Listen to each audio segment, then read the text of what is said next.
So what is blood pressure? Blood pressure is the pressure of circulating blood. Blood pressure is the pressure of circulating blood against the walls of blood vessels. आपकी body में जो circulating blood है वो blood vessels पर जो pressure generate करता है उसी को हम कहते हैं ब्लड प्रेशर। ब्लड प्रेशर को आप किसी भी तरीके से डिफाइन कर सकते हैं। Blood pressure can be measured by systolic and diastolic pressure.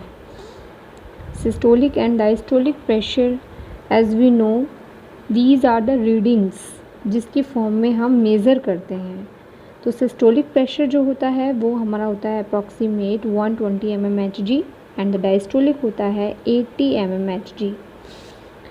The systolic and diastolic में हमेशा कन्फ्यूज़न बना रहता है कि सिस्टोलिक प्रेशर क्या है और डायस्टोलिक क्या है। सिस्टोलिक प्रेशर वेंट्रिकल्स जब आपके एम्प्टी होते हैं तो उसको हम कहते हैं सिस्टोलिक प्रेशर। मींस जब ब्लड वेंट्रिकल्स में होता है और वेंट्रिकल्स जब खाली होते हैं तो उसको हम कहते हैं सिस्टोलिक प्रेशर। तो खाली होने के बाद वेंट्रिकल्स जहाँ जहाँ ब्लड को पहुँचाएंगे तो वो एक प्रेशर जनरेट होता है, उसी को हम सिस्टोलिक कहेंगे।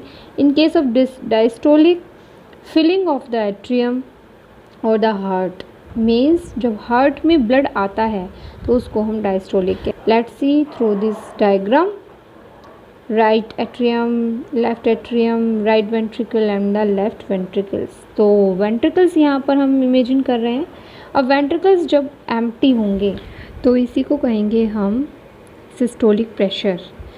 But in case of diastolic pressure, इसको भी हम यहाँ पर देख लेते हैं। डायस्टोलिक में क्या होता है ये हम फिर से 4 पार्ट बना लेते हैं, right atrium, left atrium and the again फिर right ventricles and the left ventricles. तो डायस्टोलिक में हमने देखना है फिलिंग, मीन्स इसमें भी ब्लड आना है लेफ्ट एट्रियम में और राइट एट्रियम में भी ब्लड आना है। और राइट एट्रियम में जो ब्लड आता है वो बॉडी से आता है, जबकि जो लेफ़्ट एट्रियम में जो ब्लड आता है वो हमारा लंग्स से आता है।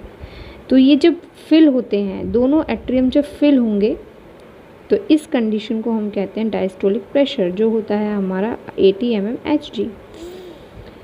नेक्स्ट हमारा आता है normal blood pressure. Normal blood pressure की अगर हम बात करें तो वो होता है 120/80 mmHg। तो 120/80 mmHg को हम कैसे मेज़र करें कि हमें हाइपोटेंशन है या फिर हमें हाइपरटेंशन है। They are 2 condition. एक कंडीशन है हाइपोटेंशन की और दूसरी कंडीशन है हाइपरटेंशन की। तो बीच में हम इसको लिख लेते हैं 120/80 को। तो कितना रीडिंग होगा जो हम कहें कि अभी हम नॉर्मल हैं, तो 90 से लेके 120, और अगर हम बात करें डायस्टोलिक की तो 60 से लेके 80 तक आपका जो ब्लड प्रेशर है, अगर ये आपको मेज़रमेंट में आ रहा है तो इसका मतलब आपका नॉर्मल है। लेकिन अगर इससे कम आ रहा है, 90 और 60 से कम आ रहा है, तो आप इसे बोलेंगे हाइपोटेंशन, मतलब कि आपका ब्लड प्रेशर लो है। लेकिन 120 और 80, 120/80 से अगर ब्लड प्रेशर ज़्यादा जाता है तो उस कंडीशन को हम सबसे पहले नोट करते हैं प्री हाइपरटेंशन।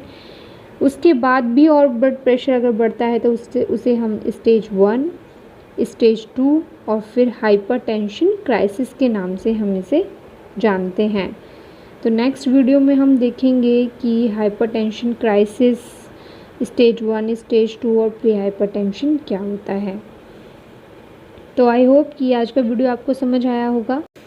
वीडियो अच्छा लगा तो लाइक कर दीजिएगा and consider subscribing. Thank you.